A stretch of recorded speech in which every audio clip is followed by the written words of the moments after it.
Let's move on to our third main topic today. Chris, what is our third main topic today? This is from Geeky Gator. Hey, John and gang. I was looking at the 2020 slate of movies, and I didn't see one standout that would be the definitive biggest movie of the year like the previous year. Last Jedi, Infinity War, Endgame. There's multiple contenders. What 2020 film do you think is going to be the highest grossing? Well, yeah, when you look, most years, including 2019, we came into 2019 knowing full well the biggest movies of the year are going to be, they're going to be Endgame. It's going to be Lion King. It's going to be Star Wars. It's going to be like, you could see what the two or three biggest ones, it's clear. And most years kind of are like that. There's one or two clear front runners. What ultimately is going to be number one, who knows? But there are a couple of very, very clear front runners. You raise a really interesting point here in that 2020 really has no such front runners. Like, you can't narrow it down to one or two. You can narrow it down to a field of 7 or 8, any one of the 7 or 8. But as you go through it and you start looking at a number of the movies coming out, the aforementioned Wonder Woman 84 has got to be considered up there. You got Christopher Nolan's Tenet. That's something you got to consider. You got a couple of things coming from Pixar in Soul and Onward. Those have some consideration. Look, I think it looks dumb and everything, but it's a Dwayne "The Rock" Johnson movie, Jungle Book. I mean, it could be the next Jumanji to make nearly $1 billion at the thing. I have no idea what Fantasy Island's going to do. You got Godzilla versus Kong. You got Dune. That could be a $2 billion film. It could make $400 million. I really don't know what's going to happen there. All I know is that I'm dying to see that movie. I don't think Harley Quinn is a real contender there. I don't think Kingsman. I'm interested to see what Top Gun's going to do. Yeah. You know, are people going to flock out to that like I am? Or who knows? What's Morbius going to do? How's Black Widow going to do? I'm not really sure. I mean, I think we all would agree that one of the automatic $1 billion films this upcoming year is Sonic the Hedgehog. Yes, we all agree on that. Good. The Sopranos movie, The Many Saints of Newark. Oh, yeah. Like, are people going to, in massive nostalgia, rush out to that? Or will it be a modest little thing? Fast 9. Oh, yeah. Dr. Dolittle looks better than I thought it was going to look. The Eternals has to be up there. New Mutants. Look, the basic thing here is that Bond.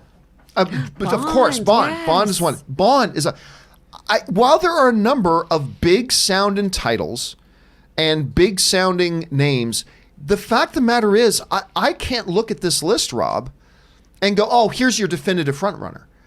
And in most years, we do have one or two front runners. So, Rob, if you had to nail it down to like 2 or 3, what do you think those 2 or 3 could be? Well, you know, it's funny. We talk about front runners, but everything you just mentioned is a contender. And I think it's a really strong list of films. I mean, whether or not, look, we can't expect this idea that movies gross $1 billion. You should put that out of your head. I mean, that never happens. The fact that we get $1 billion grossers, yeah, it has happened, but it can't be the norm. If we start thinking about $1 billion grossers as the norm, I think you should stick to, if a movie makes $800 million, that's a huge success. Oh, dude, it's massive. $700 million is a huge success. The Bond, Skyfall made over $1 billion. I don't remember what Spectre did, but so the Bond franchise is in the neighborhood of $1 million, $1 billion. Black Widow, depending on how good the movie is, could that be? I don't see it being $1 billion movie, but you never know. I mean, I never thought Joker would close in on $1 billion either. But all of these franchise properties, Jumanji can close in on $1 billion, like you said. So could Jungle Book if it's good. So what if you had 20 movies that approached between 800 million and $1 billion? That's one hell of a strong year at the box office. And I think there's a lot of great genre fare. But in terms of front runners, I don't know if there's any clear front runner here because there's so many strong titles. I think Wonder Woman is definitely going to be a front runner. I do think Bond is a front runner. I'll never bet against the Marvel Cinematic Universe. Christopher Black Widow. Nolan. I mean, I never thought Captain Marvel would make over $1 billion, and it did. I didn't either. Yeah. Christopher Nolan, Tenet, even Inception was an $800 million plus movie, and everyone thought that was, no one's going to go see that. Never bet against Christopher Nolan. I mean, this is a tough and great lineup. I think we are, film fans are the ones that win here. Yeah, and listen, to compound the thing here, there are a lot of films on that list. Because every year there's one or two movies where it's like, you know what? That one could make 700 million and it could make 200 million. And there are like 5, 6, 7 of those films on that list. I'm like, that one could be a massive hit or completely whiff. And there's so many of those. It is such a question mark year. Chris, you're listening to this list and all that kind of stuff. Do you see in your head any kind of clear-cut front runners right now? I mean, first of all, where do we go after Cats? It's all downhill from here.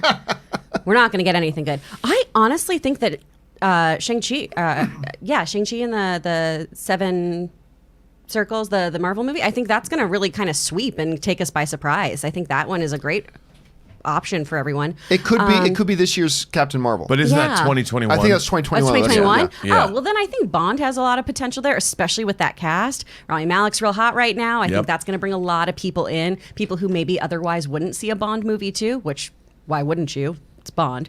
I think that has a lot of potential to bring things in. I think... I'm trying to think of the other movies because there's so many things coming out. I do think Soul has a lot of potential.